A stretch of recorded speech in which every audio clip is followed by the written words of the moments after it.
From UFOs to psychic powers and government conspiracies, history is riddled with unexplained events. You can turn back now or learn the stuff they don't want you to know. A production of iHeartRadio.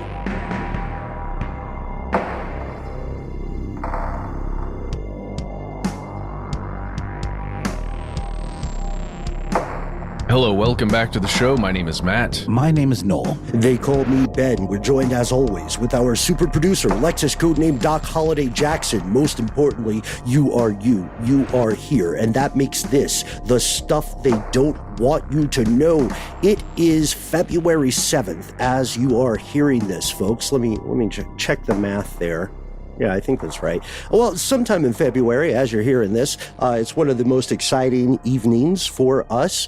We get to hear from our fellow conspiracy realists. We're going to have some old friends from real life contact us with some inspirational words. We're going to, gosh, guys, we really hit a nerve with our recent exploration of Oklahoma, so we'll get to some of that.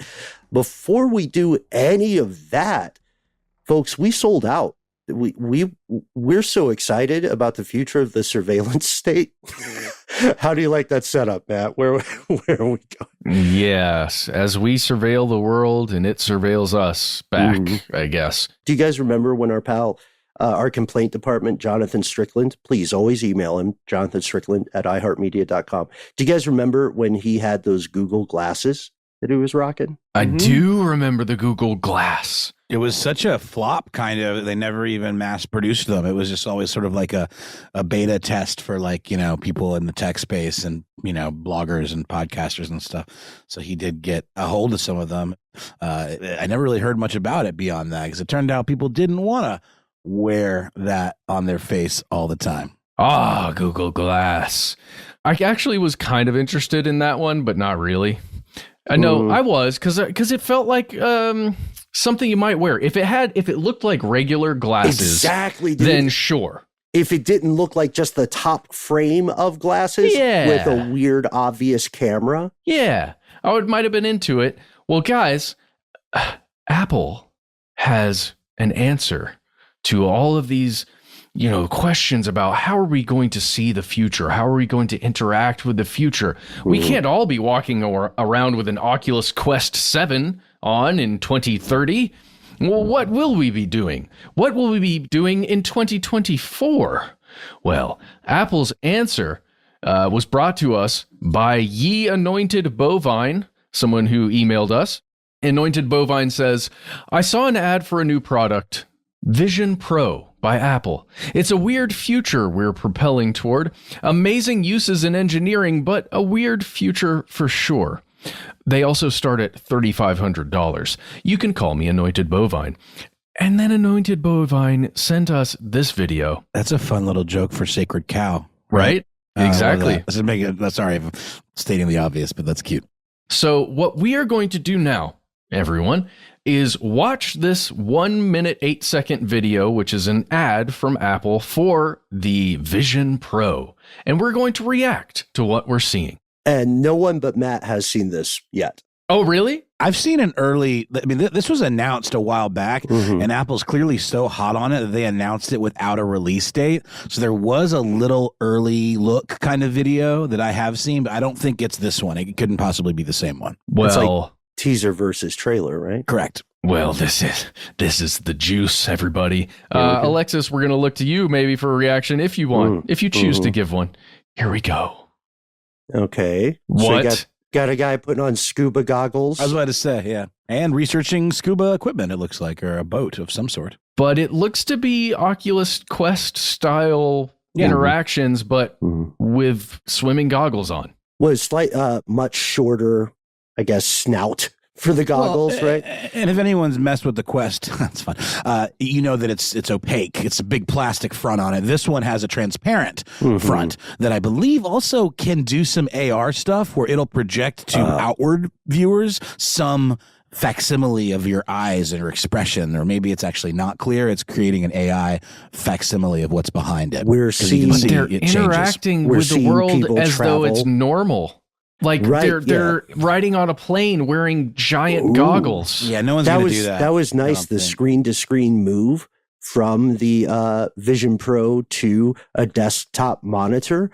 That was probably the hardest flex there. But yeah, kids being diverted on an airplane, that's a classic. Well, that's the thing about Apple, though. Whenever they release a product, at the very least, whatever you say about Apple or Apple fan, stands, it's going to integrate with their other equipment really well. So, like, this is something you could not hook an Oculus Quest up and just have it natively become a second monitor for your device. You've got to use all kinds of different cables or whatever, even if it will work at all. And they're obviously going to have it interact with their ecosystem of games, Apple Arcade and stuff like that. They have iMessages popping up in front of people's faces, and people are opening their iMessages, the whole like gestures, touching a screen, moving it in space that you see it's like in like Minority Mission Reports. Impossible movies. It's like Minority Report is what it is. Yeah. But they also show a man in his kitchen kicking a soccer ball around with what appears to be his offspring.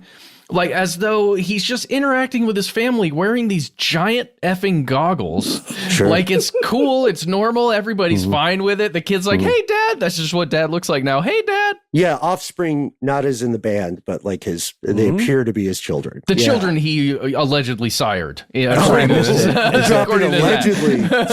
Is the kid wearing the glasses too, or no? On the airport and on the airline, the kid is wearing the glasses. The idea is it's normalized for everybody who can pay a minimum price of $350 US. No, 3,500. Well, obviously, I'm not going to get them, but 3,500. I'm not gonna dox him here, but I do have a friend that has pre-ordered theirs, and it is supposed to be arriving soon. And it's a friend I spent a lot of time with, so he's going to bring it up when he comes to hang. So you're going next. to be hanging out with somebody wearing these goggles pretty soon. Well, the funny thing is he and his family were visiting recently, and I kind of dusted off the old Oculus Quest that Matt turned me on to. So Matt, don't act like a VR elitist here, like this is some world that terrifies you. Tell us what it is that gives you pause about this particular VR.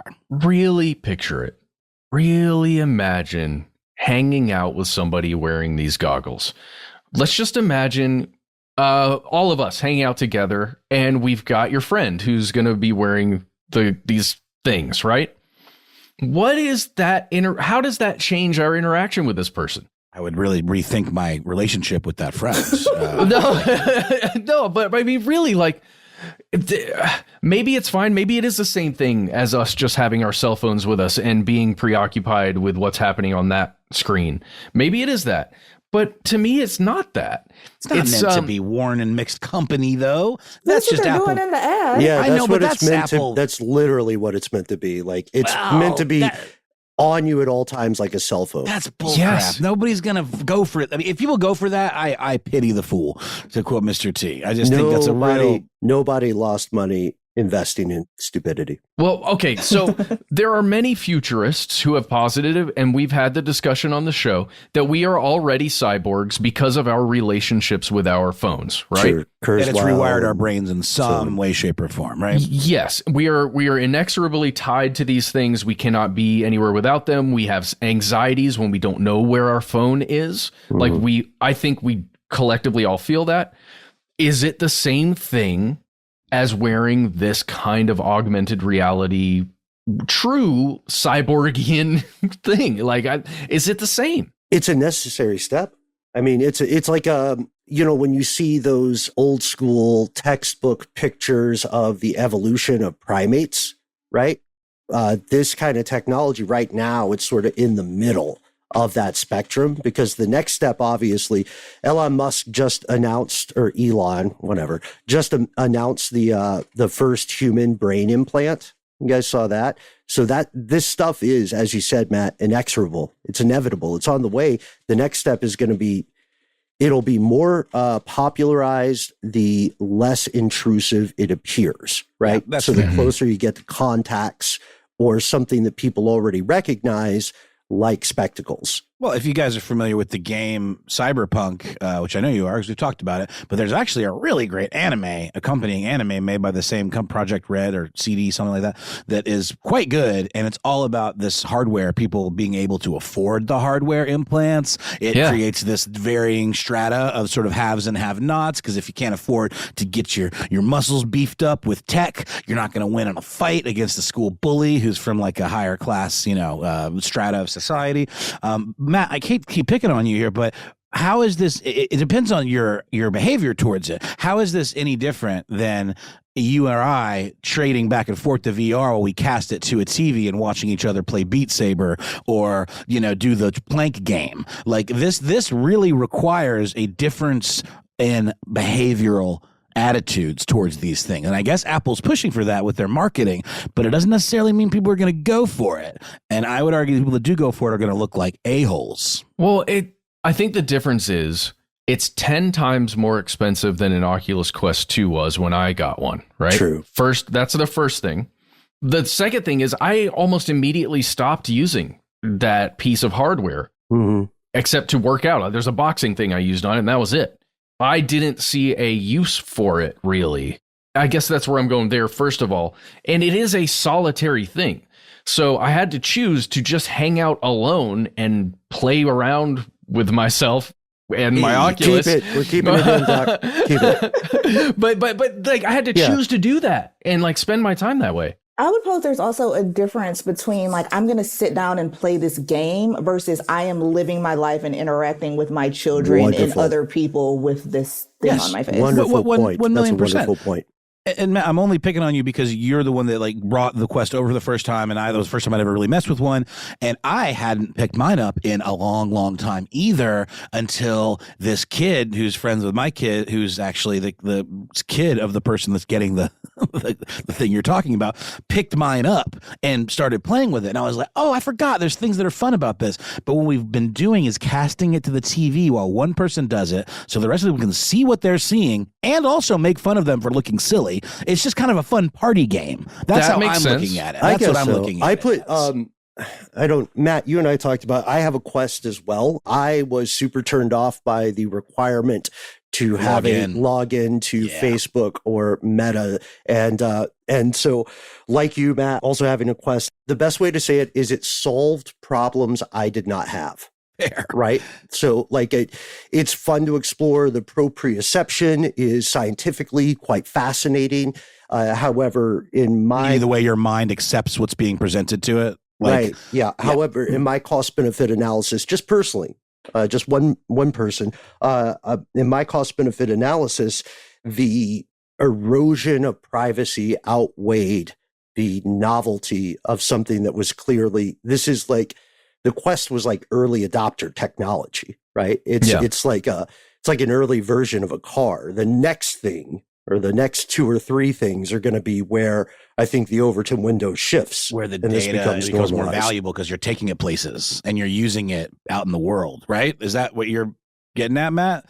This becomes a much more robust tracker and capturer of data. God, because you're taking it. The Quest isn't really, because you're in your living room. So what useful information does it have? It knows how often I play Beat Saber or freaking Job Simulator. But like this one, if people use it the way they're suggesting, it'll know exactly where you're going. It'll capture everything around you in 360 degrees of data. Yeah, I got a scenario for you. Imagine you show up at a pretty nice restaurant that you've planned a date with, somebody you found on one of these apps, right? Sure. You show up and you sit down and the person walks in wearing these goggles. I'm gone, man. I'm gone.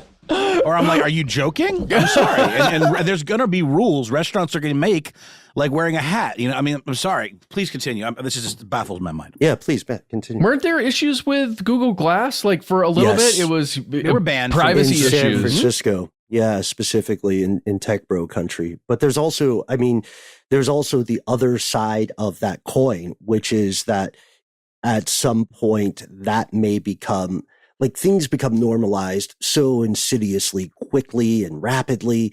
If you travel a lot, you may have noticed that facial recognition was once an option for customs, and it is increasingly required.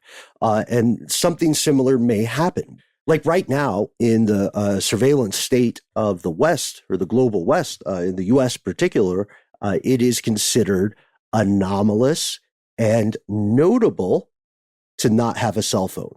Not quite a red flag, but it is a thing that stands out. And perhaps, if not Vision Pro, something after Vision Pro, some descendant thereof, will hit that cell phone moment. I don't know. Maybe this is me being the old man shouting at clouds, but I don't see that happening. I don't see mass adoption of this.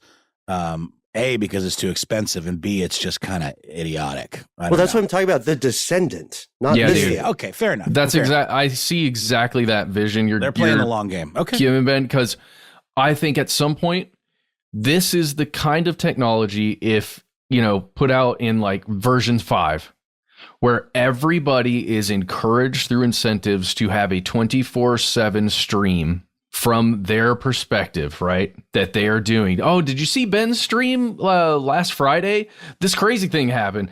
Or people are tuning in, people are commenting, people are like checking in on your stream to see where you are and what you're doing, and you can check in on theirs.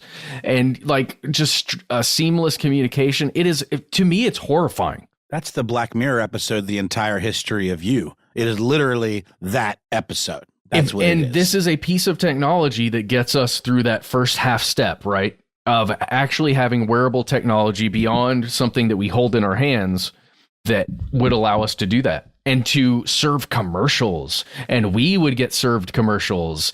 And Anointed Bovine, no thank you.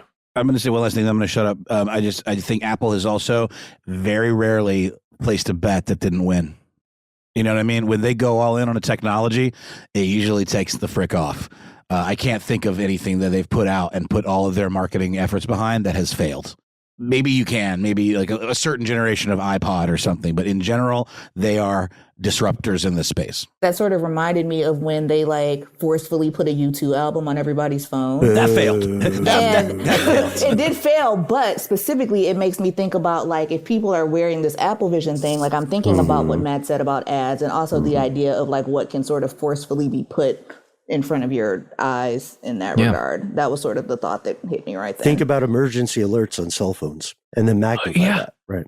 But what would you do for an extra 20, maybe $100, maybe $1,000 a month? Like if you had this technology, I bet there are people out there that would use you as a node for quite a bit of money. 100%. What do you mean a node? A node of data of like what's happening in this area. Think about the tracking on this thing and what Ben said, the tracking on that thing, but the visual data that you would constantly be getting, the audio data you'd be getting. Real-time processing of troublesome things like protests, for instance. Oh my God. Especially considering also, economy of scale. Like the easier it is to say yes to stuff like this, and not to sound like a Luddite, but the easier it is to say yes to stuff like this, the more people have it, creating a feedback loop, which means it is cheaper to produce an individual iteration of the project, and people want to keep up with the Joneses. So the next deal you get is, hey, this, just like what happens with cell phones, great case study. Hey, this is $3,500 US now. However, if you go with a provider or agree to a certain regimen of ads, then it's only, 1,000 or 1,500. Did you guys see the BlackBerry movie? That moment, that aha moment when the BlackBerry people realized that's what Apple was doing, and that's literally what tanked BlackBerry.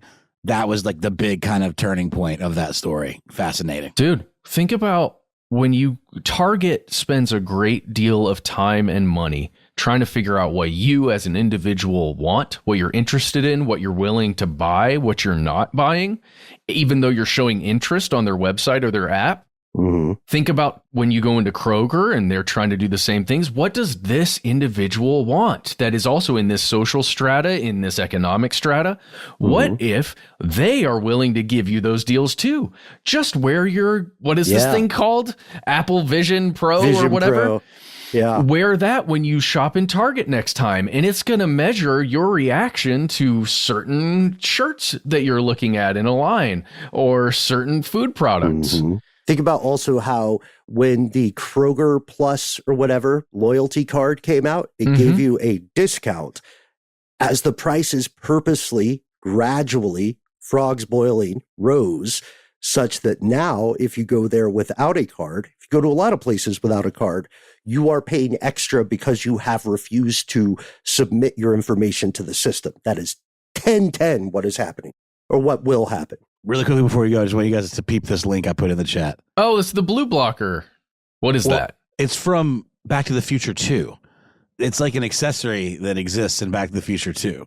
It looks exactly like what we're talking about. And it's by JVC, you'll see on the side, which was like a big company in the 80s, you know? They made camcorders and stuff. I mean, this is the future we were promised by Back to the Future 2, finally coming to fruition. All right, final word, Alexis. Are you getting one? I was about to curse. So I'll say F no. And also to answer your earlier question, like if somebody showed up to that, like on a date or I was hanging out with somebody and they put them on, I would roast the absolute beep out of them. You heard it here first, folks. Heard it here first. There is a certain standard to romance on stuff they don't want you to know. Ah, beautiful. Let us know what you think. We'll be right back with more messages from you.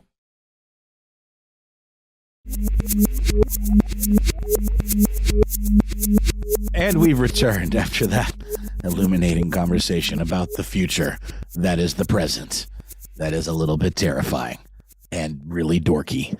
But let's refresh. Let's do a little reset and refresh, recycle, reduce, reuse, and hear a message from a listener of the show and someone I'd consider to have become a pal of mine. We're going to go by their nickname, Moons of Athos. And I'm going to read some segments of this lovely email that Moons wrote us. My name is Moons of Athos. He gives the real name, but I'm not sure. He gave us permission to use the nickname, so I'm not going to give the real name. I'm a musician and multimedia specialist from the southeast of Ireland, currently based in Berlin, Germany. Hopefully Noel remembers me from his visit to Berlin just about 2 years ago now. Of course I remember you. Moons, we had lovely pints together, and it was great. We actually hung out twice. It was great meeting you that time. And man, I had a blast hanging out with you, Frank, and your other mates in the metal bars here. It's true. We went to some awesome metal bars, of which there are copious amounts in Berlin. Just wanted to touch base with you guys since I've been listening for about 6.5 years now. Also on the latest listener mail episode, Missing in Missouri, Corruption in Illinois, Australia, and Insight, you guys put out a call for art inspired even loosely by your podcasts. So here goes. I play guitar and write music in a post-rock, post-metal band called Sky Trumpets. We're going to get to where that name came from, or the inspiration. Ben and Noel, I know you both follow us on Instagram. Many thanks for that. But since so many of us conspiracy realists have so much in common, I thought it might be worth sharing this with the wider community, especially since I'm working on new material to release later this year. So many of us, being the fun type of weirdos who worship at the altar of Fox Mulder and Dana Scully, find endless pleasures in rewatching Agent Cooper visit Twin Peaks each spooky season. And seemingly a lot of us are also arts practitioners and gear nerds in our respective fields, recalling Noel and I's conversation about studio equipment, vintage synths, and guitar gear. Maybe a weird droney ambient metal band from the south coast of Ireland can be another common interest for more of the community. The story goes that I began writing music for what would become Sky Trumpets about the same time I found your podcast in October 2017 when I lived in Hamburg, Germany. I remember the feeling of delight at working a job which didn't require too much brain power, my first office job as an intern, and loving sinking into your podcast each day. I think I began with episodes on the Flatwoods Monster, Elisa Lam, and the interview with the guy who ran the Bigfoot Museum. David Becerra, right? Becerra? Yeah, I love that guy. It was great to hear a bunch of guys talking about this stuff and not taking it too seriously, while also not talking down on the fun cryptid stories, and similarly not taking sick pleasure in talking about true crime and conspiracy cases like some other podcasts seem to do. This, alongside the binge watching of The Walking Dead from the beginning at the time, allowed me to come up with the first Sky Trumpets song, Crime Project. The idea of it was that it would be the soundtrack playing in my synesthetic brain while listening to your podcast. Or if I were in a real life TWD situation. I moved back to Ireland just before Christmas 2017 to complete my degree. 6 months later, some of my musician mates had heard this demo of Crime Project and asked me to be a part of a live band for this music if I was planning on starting one. Well, now I was. Now we need a name, right? I wanted something epic, almost biblical. Some of my favorite post-rock bands have names that really suit the biblical, cathartic, spiritual sound of their music. Godspeed You Black Emperor. Personal favorite. Ben, I know you're a fan as well. God is an Astronaut. Explosions in the Sky. Cloud Kicker. If These Trees Could Talk. So I like the idea of sky in there somewhere. I remember hearing the term sky trumpets mentioned by Ben on one of the episodes talking about the phenomena of weird noises seemingly without a source occurring around the world. I think it was when you were discussing the Windsor hum, maybe. Anyway, when I remembered the term, it felt like the nice snap of 2 Lego bricks in my head. That had to be our band name. I mentioned it to the guys, and they liked it. It's the last bit here I'm going to read. Ben, my fellow synesthete. It's worth noting that Sky Trumpets is not just a band, but a multimedia project. One of my goals with this project was to create abstract films for each song based off of my own music, matching or mismatching colors intentionally in my head, grouping songs together for certain releases based on their colors, writing set lists based on songs' colors, etc. And Sky Trumpets music has been the most explicit example of this since we are instrumental. I have built a few music visualizers to try to visualize my synesthesia for live performances, admittedly to varying degrees of success, but hoping to have it usable later this year in a more coherent format than I've done before. I just think this is super cool. We talked a little bit about number stations. He goes on to talk about some other projects that he's involved in. But before I toss it to the group, just highly recommend you check out Sky Trumpets. They're on Instagram, and there's the link in bio situation that links you out to a lot of these other projects.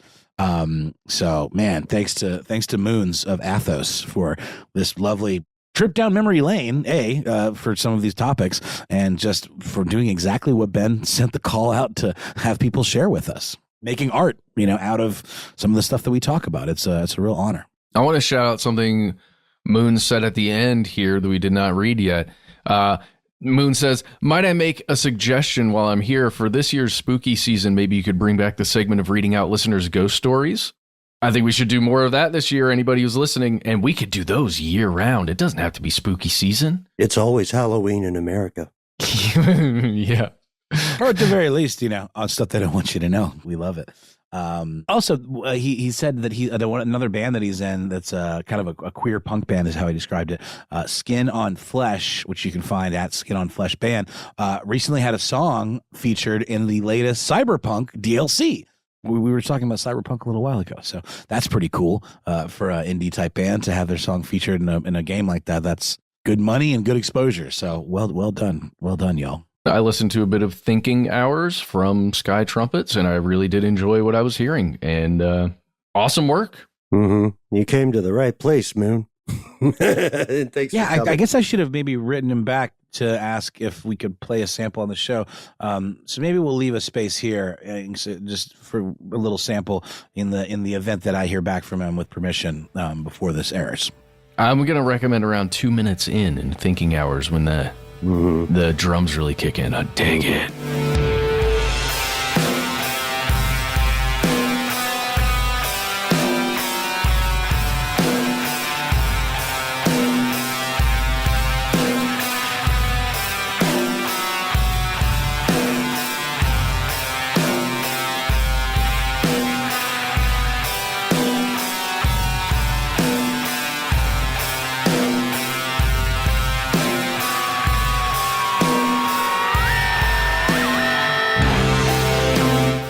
I make this a shorty. Ben, any thoughts about specifically the visual aspects of this, trying to recreate the experience of synesthesia? I think that's so cool. Yeah, agreed. As we said, you can find the website experiment64.com where you can learn more about this stuff. And these are the kind of letters we love. Anything that we in this show do that somehow inspires our fellow listeners makes it worth it, I would argue. You know what I mean? And we've got, again, as you pointed out, Noel, we do always ask for permission before we air or share your stuff. because it is your stuff. But keep them coming. This is just awesome. It really makes our day, I think, collectively, or makes our evening. Well, let's take a quick break, hear a word from our sponsor, and then come back with another message from you.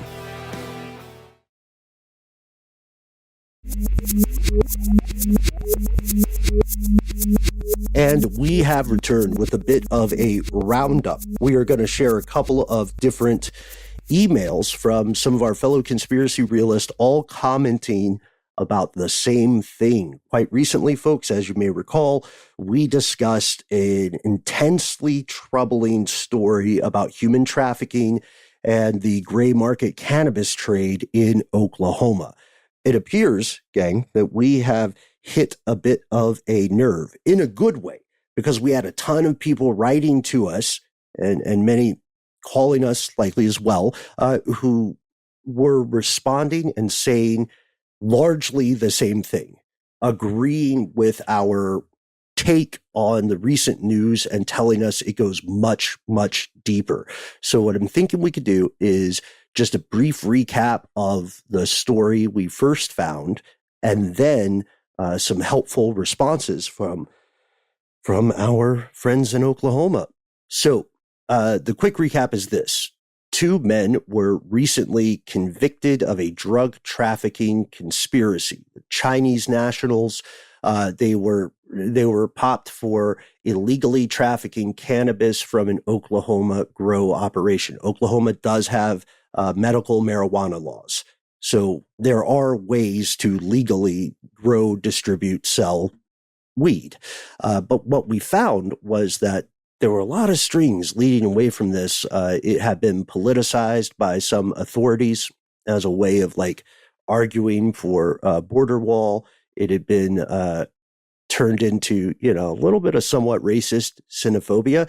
But Noel, Matt, I was shocked by how many people wrote to us about this. Did you see some of these emails? We got quite a few. Yeah, I did. And it was nice to get a little bit of meat on the bones around what's going on the ground, in Oklahoma, and the relationship with cannabis in terms of the questions we asked, like, wait, is it legal? Why isn't it legal? Like, just like there seems to be some wrenches in the works in terms of making that happen. And it's sort of an odd situation from some of the perspectives that I caught a glimpse of. Mm-hmm. Yeah, agreed fully.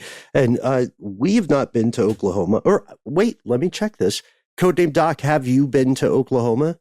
I have. I passed through there when I toured with that metal band that I told you about. Oh, that's right. But I didn't stay. You didn't stay? I also dated a guy from Oklahoma. Okay. Do you want to shout him out on the air? I don't. All right. Well, okay. So at least we have one person who's had some boots on the ground here.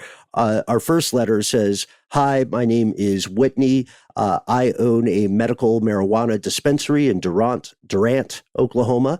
And I am thrilled you guys covered the human trafficking issue. It's the worst kept secret in the state, especially in our industry. We've been trying to bring attention to the horrors that are happening all around us. We've been to farms that were housing workers from Asia, and we immediately knew something was wrong. They're in the middle of nowhere. No cell service, not much law enforcement. They're living in warehouses with bunk beds. These groups have shady business practices. They don't follow the regulatory guidance. So this dispensary's never bought any of their products. By the way, this is Magnolia City Apothecary. I love the word apothecary. Me too. We should use that more often, right? Mm-hmm. Yeah, there's actually a really cool tape label called Oris Apothecary. Love it. And Whitney continues and says that for the past couple of years, this has been kind of like the Wild West. Lots of open spaces, not much oversight. The Russian mafia may have also caught on to this trafficking. We're starting to see their farms pop up. They guard their farms with armed security and machine guns. Stuff is wild. Sorry, Whitney, editing for a family show. And Whitney says, hoping law enforcement continues to shut down these outfits that are exploiting these people. Then we got another recommendation directing us to an Instagram account called healthy.buffalo that talks about, that has a story with someone who had to deal with the crazy issues concerning the Oklahoma marijuana industry. And I looked into this. it seems that the state is, as this conspiracy realist says, the state has been trying to shut down those illegal grow farms. They're owned by out-of-state or out-of-country owners. The paperwork filed with the state of Oklahoma has ghost owners. Sadly, I read some of these ghost owners were lawyers. Imagine that. I have read and watched the shutdown of many illegal farms, and I've read about executions of foreign workers at these illegal grow farms. This is nuts. This person also recommends we go to oklahoma.gov/OMMA for more information. And these are just like a couple of the things. I didn't know it went this deep, but we talked about this a little bit, right? We talked about how there appeared to be more at work than just two sketchy dudes. 100%. And I mean, it's another one of these examples where prohibition of any kind often yields a smokescreen with which to conduct all kinds of shady business behind whatever you do with a smokescreen. Around, just in the air. It's weird. You know what I mean, though? Yes. Like if there weren't an aspect of this that were kind of off book, then they wouldn't have been able to disguise a lot of these other like mega shady activities. Agreed, 100%. And there are more letters that we received. One is from the Circumspect Coyote, who says, "Good day, gentlemen. As I listened to your strange news segment on human trafficking in Oklahoma, I could only think, yep, that's about par for the course. In 2002, says our friendly Coyote, the John Pickle Company in Tulsa had brought in a number of Indian nationals and sequestered them on the property and made them into de facto slaves. These individuals were here legally on a work visa, but those visas and any personal identification was taken from them and held hostage to ensure their cooperation. They were drawn in under the banner of higher pay in select fields. Then they were subjected to $2 an hour wages, poor living and work conditions, and no freedom." And this Coyote works in records, or did work in records at the Tulsa Police Department for years, and says human trafficking comes up constantly. And maybe, again, maybe we were just a bit unfamiliar or naive, but I think most Americans outside of Oklahoma do not immediately think of human trafficking when they think of that state.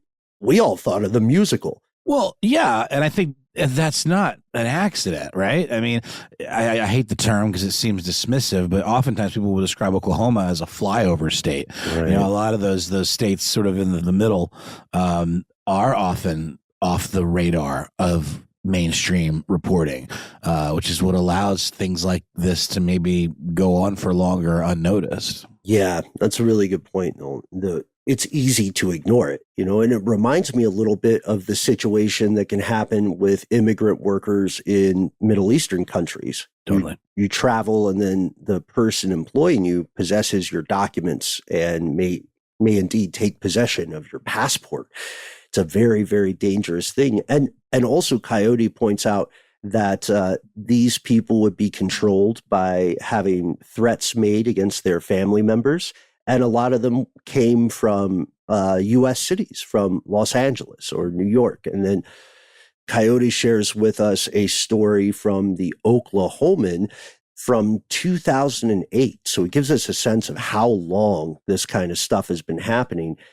In this case, there were 52 captive workers from India who were basically laboring in forced servitude. And it took one, the way the Oklahoman puts it, is it took one quote unquote crazy Christian to intervene. The implication being that law enforcement wasn't doing anything. I do have to point out one thing that maybe will lighten the mood just a little bit. And again, I apologize if this is stating the obvious, but I love that this Coyote is circumspect rather than wily. Yes. Yeah. Just throwing that out there in case it flew by anybody. Some clever Nicky names coming through on today's episode. And then Crystal writes to us saying much the same thing and points out specifically the history of medical marijuana in the state. Crystal says, quote, "Since medical marijuana was legalized in Oklahoma in 2018, there have been big repercussions. The law was rushed through with little real oversight of grow licensing or regulation. in the issuance of medical licenses. And pause there, because that's something we've seen with pretty much every medical marijuana state, right? Like, I have glaucoma, maybe, or a vague sense of unease. It's a loophole. Yes, 1,000,000%. I mean, that's why it's comical that there's something, whether philosophically or whatever, that's preventing these states from taking that leap to pure recreation, because it's obviously going to mean more money because it just opens the floodgates. But yeah, I mean, when California went legal for, medical, all you'd hear was stories about people saying generalized anxiety disorder, which is honestly something that I don't think smoking weed would help very much. It tends to make people more anxious, but I guess it depends on the strain. But yeah, it's weird. Like, why are people getting log jammed between medical and recreational? Like, Georgia is so puritanical in the way that we handle that stuff that I think we've only got medical in a very specific situation that involves not even the smokable flower, just the tincture pills, Marinol, I think is what it's called. And it's apparently kind of bullcrap. It doesn't really do the job. It only went over the finish line in the state's legislative body because because some politician promised it would not be fun. They literally said, don't worry, no one's getting high, no one has a new appreciation of bass lines or ambient music, right? This is just medicine. And we see that kind of, puritanical is a perfect word. We see this occur in a lot of other states. I think for a long time in Michigan, you could just say that you were a fan of Michigan State, and they would sign you up for some weed. Yeah, exactly. We're just going to make that true. It's too late, Doc. You can't stop us. No. No comment. I don't know if I have a heck of a lot to add here. I would obviously throw to Matt, but he's dealing with some home renovation stuff. He had to jump away for a minute, lest you worry that he's being so quiet. But I don't know, Ben. Anything else? Any other noteworthy responses to that topic? Okay, got it. Yeah, let's end on just one or two more things that are important for us non-Oklahomans to know. Continuing with Crystal, by law, a grow operation in Oklahoma is required to be owned in majority by a resident of the state. A year or two ago, it was discovered that foreign owners were using Oklahoma law firms as straw man owners, and hundreds of grows were shut down. The state stopped issuing new licenses. It's still reworking the system. Many of these illicit operations work with drug cartels, as well as using quote-unquote not so legal employment methods. All of this does unfortunately make a great cover for moving things and people for nefarious purposes. Even before the grow problem, Oklahoma has been a hub for human trafficking. Add major cartel and gang activity. There are several interstates crossing in Oklahoma City, so it's very easy to lose track of suspicious vehicles and to get things. Yeah. Good point. Right? Crossroads. You know what I mean? It's easy to obscure all these movements. No, I'm so glad that this hit a nerve, because this was news to all of us. And the more we hear back from you, conspiracy realists out there, the pieces really start to come into full focus. And of course this makes sense. And it's just, gosh, we wouldn't be able to do that without you.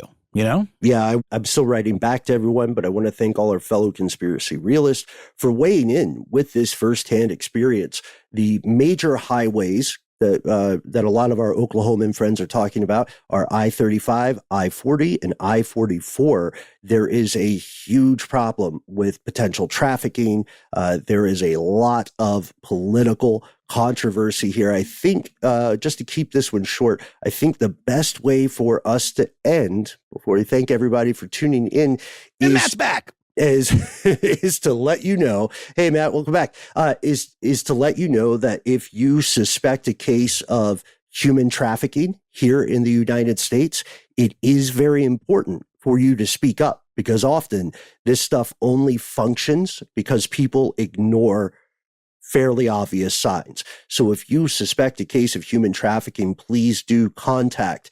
1-888-373-7888. That's 1-888-373-7888. That's the National Human Trafficking Hotline. And folks, this stuff does matter. Human trafficking is a real conspiracy. sad that I missed this. I looked through the messages that we got that you compiled there, Ben, and it's just really intense. And sorry I wasn't here for that discussion. I did just learn that you can get a brand new garage door for significantly less than an Apple Vision Pro.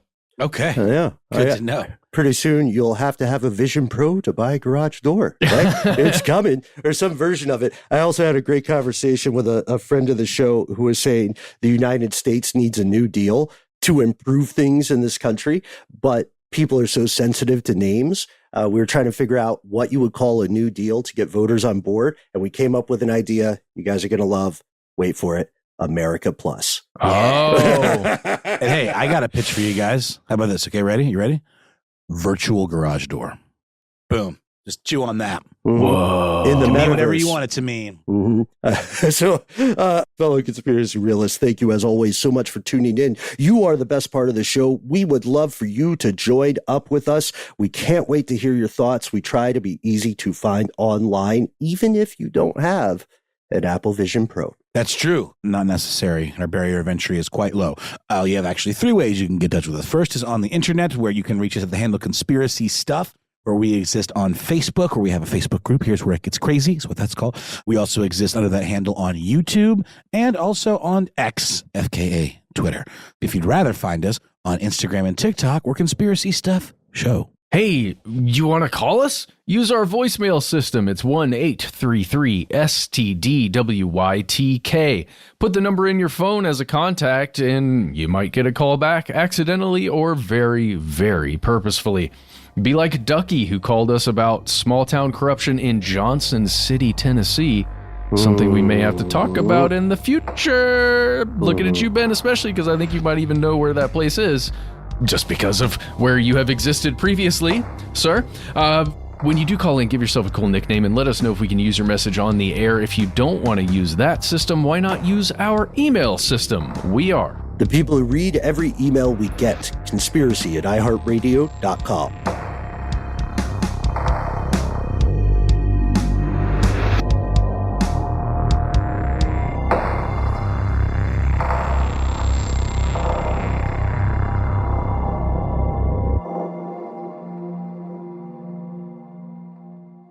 Stuff They Don't Want You to Know is a production of iHeartRadio. For more podcasts from iHeartRadio, visit the iHeartRadio app, Apple Podcasts, or wherever you listen to your favorite shows.